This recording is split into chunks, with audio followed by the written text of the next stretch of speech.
Mesdames, Messieurs, bienvenue sur Africa 24. Le Cameroun s'apprête à vivre une échéance électorale majeure avec l'élection présidentielle du 12 octobre 2025. À l'heure du bilan et des projections, le projet de société du candidat du RDPC, parti au pouvoir, retient l'attention. Pour en parler, nous recevons Maître Jean de Dieu Momo, président du PADEC, ministre délégué auprès du ministre de la Justice, garde des Sceaux. Monsieur le ministre, bienvenue sur Africa 24. Merci beaucoup, Madame Nana Kamsou-Komb, de m'avoir invité à Africa 24. C'est un plaisir, Monsieur le ministre. Monsieur le ministre, le PADEC, votre parti politique, soutient depuis plusieurs années le président Paul Biya. Quel regard portez-vous sur le bilan du gouvernement au cours du dernier septennat, notamment en ce qui concerne la justice et les libertés publiques? Bon, ce que je veux dire, c'est au titre, naturellement, comme vous l'avez précisé, du président du PADEC, c'est-à-dire un parti d'opposition qui a rallié le candidat Paul Biya en 2018, et au titre de ma profession d'avocat. Donc pour moi, comme observateur et comme acteur de la justice, je trouve que c'est un bilan plutôt élogieux. Le bilan du président de la République, que j'ai combattu avant, n'est-ce pas, d'être admis dans son gouvernement. Ce que je retrouve là-bas, c'est qu'il a fait beaucoup de choses qui malheureusement sont mal relayés à la cité et donnent l'impression qu'il a fait moins que ce qu'il a fait. Il a fait beaucoup de choses. Monsieur le ministre, vous soutenez à nouveau le président Paul Biya pour la présidentielle de 2025. Qu'est-ce qui motive ce choix politique et comment répondez-vous à ceux qui estiment que votre positionnement relève davantage d'une stratégie personnelle que d'une conviction idéologique? Et où serait le mal si c'était une stratégie personnelle? Je suis le président d'un parti politique de l'opposition. Un parti cherche à conquérir le pouvoir. Bon, moi je laisse ceux qui vont commenter le faire. Mais un président d'un parti cherche à accéder au pouvoir. Le pouvoir, ça peut être au niveau municipal, au niveau des législatives, de l'Assemblée nationale, au niveau régional, ou au niveau suprême, c'est-à-dire à la présidence de la République. Donc, les pouvoirs sont déclinés. Il n'y a pas que le pouvoir suprême, il n'y a pas que la chaise présidentielle qui est le pouvoir. Il y a aussi le pouvoir au Parlement. Et donc, oui, nous soutenons le président parce que sa politique rencontre notre adhésion. C'est-à-dire une politique en faveur des populations. Nous avons retrouvé quelqu'un qui est un patriote, qui est un véritable héros pour le Cameroun, qui travaille pour la prospérité de son peuple et de son pays, et qui travaille pour l'indépendance totale économique et politique de son pays. Donc quand on est un président, quand on a un parti comme le mien dans l'opposition, on essaye de retrouver une alliance avec celui-là qui travaille pour le peuple et l'aider dans sa tâche. C'est ce que nous faisons. Monsieur le ministre, vous évoquez clairement vos ambitions et votre idéologie qui vous pousse à soutenir le président Paul Biya. Mais quelles réformes mettez-vous en avant? Quelles sont ces réformes prioritaires pour vous? Il a fait plusieurs réformes. D'abord, le peuple, une partie du peuple, on va dire ça comme ça, relayée par une certaine presse mal informée, une presse peut-être bien informée, mais qui a des desseins, à d'autres desseins qui visent d'autres objectifs, tente à tout noircir dans le Cameroun, dans le pays. Un journalisme qui tend à noircir, c'est ce que j'ai appelé l'évangile du mal. On a cette presse qui tend à tout noircir, et donc qui ne verra que les trous sur la chaussée, qui ne verra que la poubelle partout, mais qui ne verra pas les beaux les édifices flambant neufs, qui ne verra pas des autoroutes qui sont en train de se faire. Cette presse-là fait du mal à notre pays, fait du mal à notre population, parce qu'au lieu d'éduquer et d'informer, elle déforme et abreuve notre peuple de mensonges. Lorsqu'on y regarde, venant de la société civile comme moi, venant de l'opposition radicale comme moi, lorsqu'on regarde les avancées, on trouve qu'on devrait l'applaudir. Et comment vous regardez ces avancées? Par rapport au passé. C'est-à-dire qu'on peut faire des comparaisons par rapport à hier et à aujourd'hui. Et quand je parle d'hier, je peux aussi parler d'avant-hier. Prenons par exemple, je parlais des routes aujourd'hui. Combien de kilomètres de routes avions-nous? Je ne veux pas aller jusqu'à l'indépendance. Je parle de sa prise de pouvoir en 82. Mais je peux même aller jusqu'à 2010. Entre 2010 et 2025, est-ce que quelqu'un peut raisonnablement dire qu'on n'a pas fait énormément de chemin en matière de route? Vous parlez souvent de l'électricité. Enfin, pas vous. C'est-à-dire, une certaine presse relaie qu'il n'y a pas d'électricité, il n'y a pas d'eau, il n'y a pas de route. Prenons de l'électricité. Lorsqu'on regarde les différents barrages qui ont été faits après le régime d'Ahidjo, est-ce qu'on peut dire qu'il n'y a pas une volonté politique de donner une réponse à son peuple par rapport à la revendication, à la réclamation de l'électricité? De donner une réponse aux industries qui veulent se créer, parce qu'une électricité de bonne qualité permet donc l'industrialisation du pays. Est-ce que les différents barrages-là répondent à cet objectif? Je dirais oui. Mais est-ce que cela est suffisamment amplifié auprès de nos populations? Je dirais non. Mais pourquoi cela n'est pas amplifié? Parce que une certaine opposition à laquelle j'appartenais utilise cela comme des prétextes de conquête du pouvoir, de conquête de l'électorat. C'est-à-dire noircir tout ce qui a été fait. Dénigrer systématiquement les actions gouvernementales permet à ce genre d'opposition d'engranger quelques voix. Parce qu'on dit que le président Paul Biya, il a une majorité obèse, c'est toujours cette opposition qui répète, mais cette majorité obèse vient du fait et du constat simple que malgré ce que les gens disent, le peuple là n'est pas bête. Le peuple voit ces réalisations-là et les apprécie. C'est vrai, on a pu avoir quelques coupures de courant comme partout ailleurs dans le monde, mais est-ce qu'on tend à résoudre le problème? Je dis oui. Monsieur le ministre, vous avez évoqué le fait que les médias risquent ou encore sont un problème à la relation de l'information vis-à-vis du plan de développement du président Paul Biya. Mais est-ce que vous ne pensez pas que ces personnes médiatiques ne voient pas ce qui se passe sur le terrain pour pouvoir mieux les relier? Qu'est-ce que l'État fait exactement pour pouvoir contrer cette désinformation? Oh, est-ce qu'il s'agit de contrer? L'État fait ce qu'il a fait. Le régime du président Paul Biya a donné une ouverture démocratique, a permis aux télévisions privées de s'installer, a permis à la presse privée en général de se développer, c'est-à-dire a donné la liberté d'expression, et qui apparaît aujourd'hui comme un libertinage total. Je n'accuse pas toute la presse privée. Il y en a qui sont tout à fait responsables. Mais il y en a qui, du matin au soir, lorsque vous y êtes connecté, vous ne verrez que le mal. On ne vous dira jamais ce que le gouvernement a fait du bien. Donc, le peuple a besoin de toutes les informations, j'en conviens. Mais si une presse est spécialisée pour ne dire que du mal, qu'est-ce que vous faites? Vous détournez le peuple. Vous détournez, vous démotivez le peuple.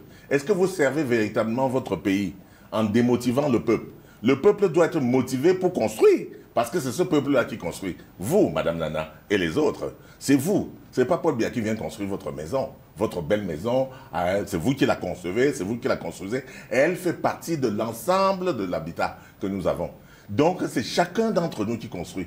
Mais s'il y a des spécialistes du dénigrement systématique, heureusement qu'ils ne peuvent pas vaincre.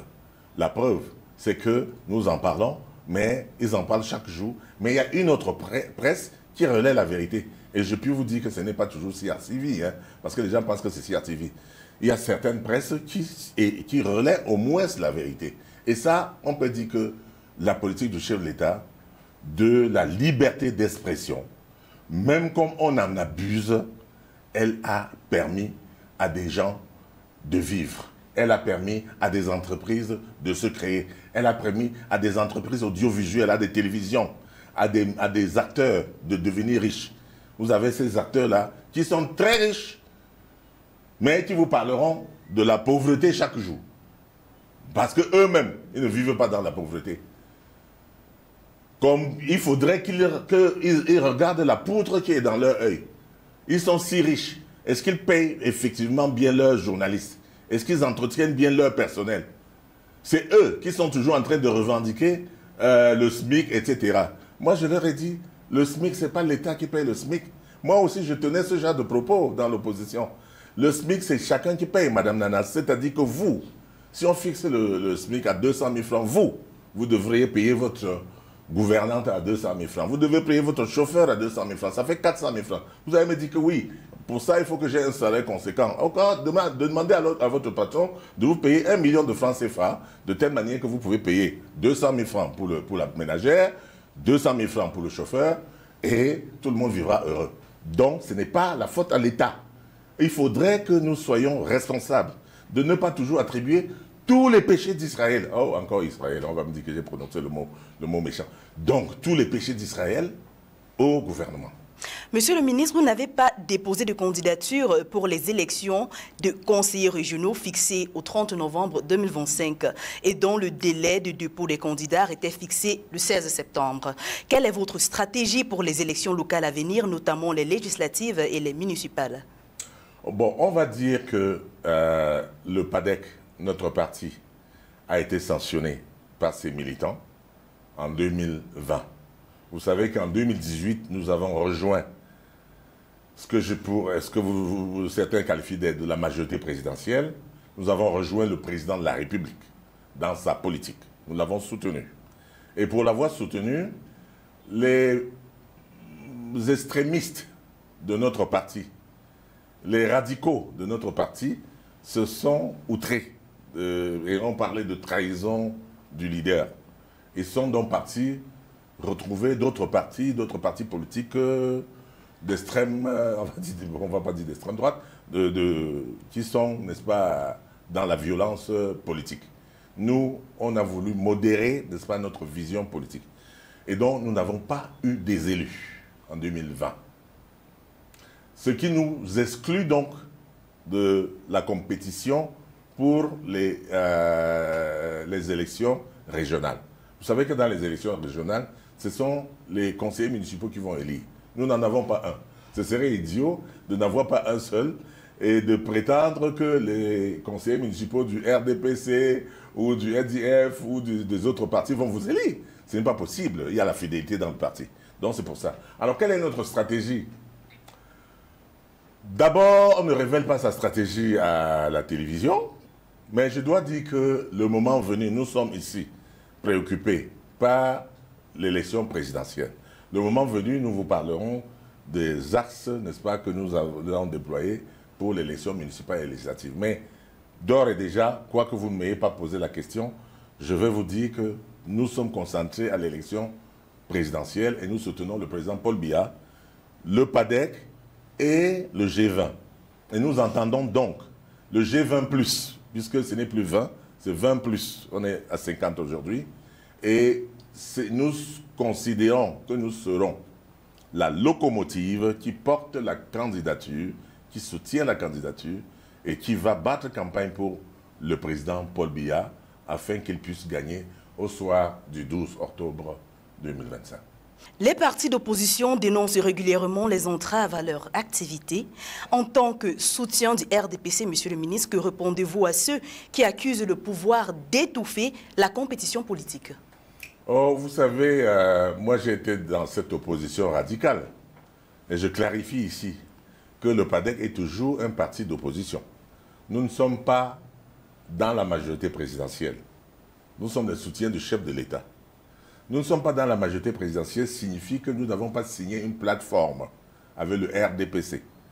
Eux, ils ont signé des plateformes avec d'autres partis qui se réunissent souvent chez le Premier ministre pour organiser. Donc, nous ne sommes pas dans cette plateforme.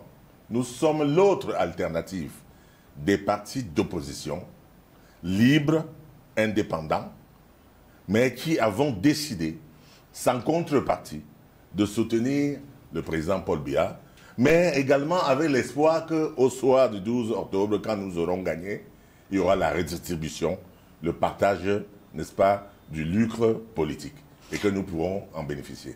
Une partie de l'opposition critique le RDPC sur la confiscation du pouvoir. Que leur répondez-vous en soutien du président Paul Biya? Oui, c'est la même question, autrement posée, c'est-à-dire les partis d'opposition souhaiteraient qu'on mâche tout et on leur donne. C'est-à-dire, en réalité, ils veulent qu'on leur donne le pouvoir.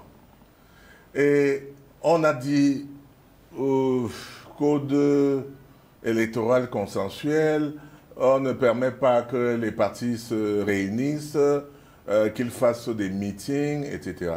Or, nous savons que les attroupements sont réglementés dans notre pays et que ce n'est pas c'est l'autorité administrative qui va décider, au vu de la situation, au vu de ce que vous annoncez, d'autoriser la manifestation à tel lieu ou à tel autre. Je vous prends un exemple, Risson. Le Manidem des Canets à Nissé a déposé une demande pour faire une manifestation publique à l'esplanade du stade Omnisport. Et le sous-préfet lui a dit que ça ne m'appartient pas, ça appartient au domaine du sport. Vous ne savez pas à moi. Il faut vous devez obtenir leur autorisation. Vous comprenez que quelque part, on manipule le peuple, on va dire que le pouvoir a refusé. Alors que vous n'avez pas simplement respecté les règles. Le pouvoir n'a pas le pouvoir de vous autoriser, de vous installer n'importe où, y compris dans les domaines, n'est-ce pas, qui sont dévolus à l'omnisport, c'est-à-dire au football. On ne va pas vous demander d'aller faire votre campagne là-bas. Mais vous pouvez obtenir l'autorisation de la FECAFOOT, par exemple, de venir faire votre meeting au stade, et puis le sous-préfet n'y verra aucun inconvénient. En réalité, l'autorité administrative, c'est qu'elle recherche, d'après ce que j'ai compris. Puisque moi aussi, j'étais de ceux qui disaient que vous empêchez les gens de... L'autorité administrative vise à préserver l'ordre public. Si un parti vient en annonçant qu'ils vont marcher, pour marcher dans la rue, etc., ils vont faire ceci, c'est-à-dire qu'il y a une projection de violence qui va empêcher l'autorité administrative d'accéder à sa requête. Voici la différence entre deux marches de soutien. Il y a une marche de soutien conflictogène, celle qui est animée par la colère, de dire que non, trop c'est trop, vraiment, on va démontrer que nous sommes trop forts, on ne peut pas accepter ça, trop c'est trop. Une marche dans la colère peut virer à des violences et à des casses. Et si on casse un taxi qui passait, qui n'était pas dans votre marche, l'autorité administrative serait responsable d'avoir autorisé une telle manifestation. Par contre, l'autre marche, qui vise à dire merci, vraiment, merci Monsieur le Président, merci le gouvernement pour les grands travaux, pour l'autoroute que vous avez construite, pour les barrages électriques que vous avez construits, merci pour l'électricité abondante qui est en train d'arriver. Cette marche-là est présidée par la joie. Elle ne peut pas déborder. La crise dans des régions du nord-ouest et du sud-ouest reste un défi majeur depuis 2016. Elle avait été déclenchée par des manifestations, dont celle des avocats. Quelles sont les réformes qui ont été faites au niveau de la justice à ce jour pour dénuer la situation? Au niveau des avocats, je pense quand même que vous avez vu depuis 2016, il n'y a pas eu ce genre de mouvement parce que des réformes ont été prises. Un dialogue a été instauré. Comme je vous l'ai dit, parfois, c'est l'ignorance qui nous conduit à certaines violences. Quel était le grief des avocats anglophones de 2016? Ils disaient que les actes OHADA n'avaient pas été traduits en anglais. Ce qui était évidemment faux, puisque notre pays est bilingue. Lorsqu'on publie les actes, ou les lois, ou les décrets, ou n'importe quoi d'officiel au journal officiel, c'est toujours en français et en anglais. On leur a dit que vous êtes en train de revendiquer en 2016 le fait qu'on n'aurait pas traduit les actes uniformes en anglais. Regardez le journal officiel de 1996, vous les trouverez là-bas. À partir de 1996, vous aviez différents actes qui avaient été traduits. Et qui étaient donc... Vous voyez, l'ignorance tue. Le peuple se meurt de l'ignorance, de l'ignorance, de la méconnaissance. C'est-à-dire qu'on trompe un peuple. Et donc, depuis, quand on leur a dit ça, un dialogue s'est instauré avec notamment le bâtonnier et avec eux, le Conseil de l'ordre. On trouve un moyen d'entendre. D'ailleurs, au niveau du ministère de la Justice, nous avons toute une commission qui regroupe la chaîne pénale. C'est-à-dire que pour des conflits comme ça, nous pouvons les régler d'abord au niveau du ministère, avant même qu'elle n'atteigne la rue, avant qu'elle ne déborde. C'est une commission composée du délégué général de la Sûreté nationale, du secrétaire d'État à la défense chargée de la gendarmerie, le 7, du directeur de la justice militaire, du bâtonnier et du conseil de l'ordre, et des responsables du ministère à un haut niveau. Des directeurs droits de l'homme, directeurs des affaires pénales et de grâce qui sont là. Donc, voilà ce que nous avons fait. Est-ce que vous entendez encore le bruit? Tout simplement parce que les gens aiment le bruit. Vous ne parlez pas de la justice parce que tout va bien. Quand tout va mal, on entend parler. Les gens crient. Monsieur le ministre, mais jusqu'à aujourd'hui, des avocats anglophones notamment contestent un décret depuis le 16 juillet 2025 qui le prive du droit d'exercer simultanément la profession de notaire, une caractéristique propre aux avocats de la common law. Comment le ministère de la Justice compte-t-il adresser ce problème?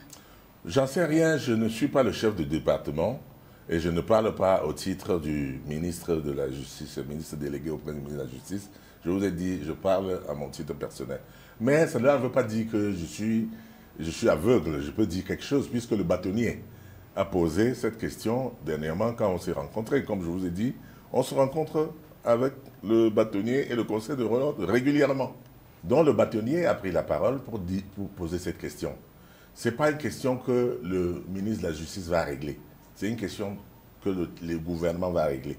Et il y a eu une amorce depuis le grand dialogue, qui a demandé, n'est-ce pas, de tenir compte des spécificités anglophones. Parce que la vérité, c'est quoi? C'est que si on veut harmoniser nos lois, il faudrait tenir compte du fait que un notaire anglophone peut exercer aussi bien du côté francophone que du côté anglophone.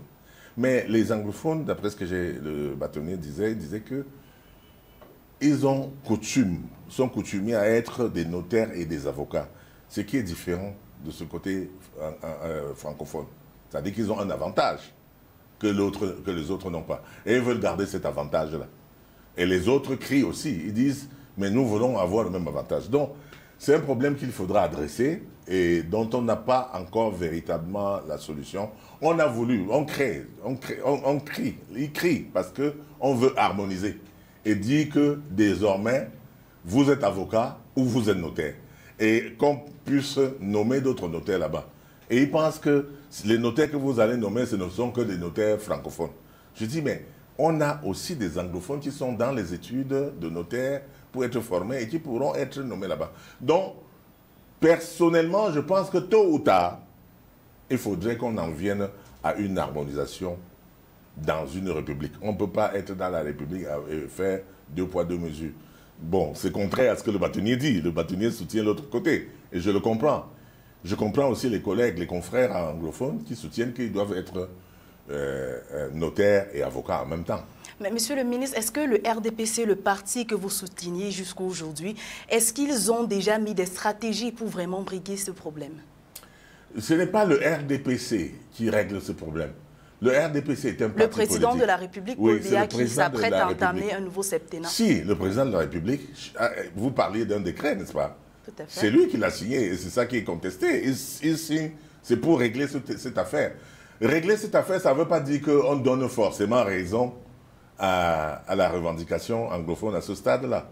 Nous sommes en train de construire un grand Cameroun où il y a deux langues d'égale valeur, le français et l'anglais.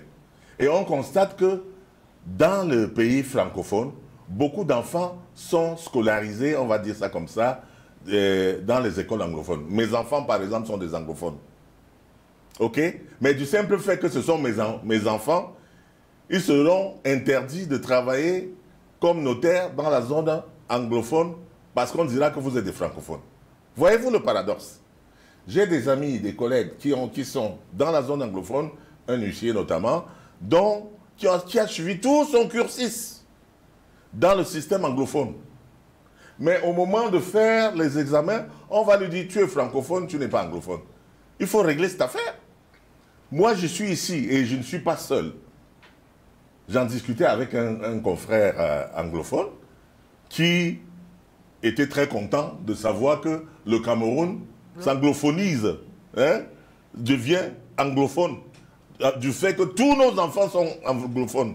Et que demain, le Cameroun sera complètement anglophone. Donc il faudrait que les anglophones fassent attention à dire qu'ils vont prendre une grosse... Parce que c'est quoi? C'est une lutte pour le partage du gâteau national, non? Pour prendre une grosse part en disant qu'ils sont anglophones. Maintenant que les francophones sont anglophones, on leur trouve une francophonie parentale pour les exclure du partage justement du gâteau. Il faut faire très attention. Le Cameroun a vocation... Si on prend le Rwanda était francophone jusqu'au coup d'État, enfin la guerre, c'est-à-dire jusqu'au génocide, ou quand Kagame est venu au pouvoir. Kagame ayant été formé dans la zone anglophone, et notamment en Ouganda, est venu et l'Ouganda est aujourd'hui pratiquement anglophone. Vous comprenez? Donc maintenant, quand un enfant né au Rwanda, il est anglophone. Et quand vous allez au Rwanda, vous ne parlez que vous entendez parler anglais. Il n'y avait pas très longtemps, on ne parlait plus français. Maintenant, ils parlent anglais ou swahili. Le swahili était la langue locale, la langue de l'Afrique de l'Ouest. C'est-à-dire Tanzanie, Kenya, Rwanda, etc. Ils parlent le swahili. Merci, monsieur le ministre, d'avoir répondu aux questions d'Africa 24. Ben, tout le plaisir pour moi, ça a été un peu court. Mesdames, Messieurs, merci d'avoir suivi cette édition de l'interview. L'information continue sur Africa 24.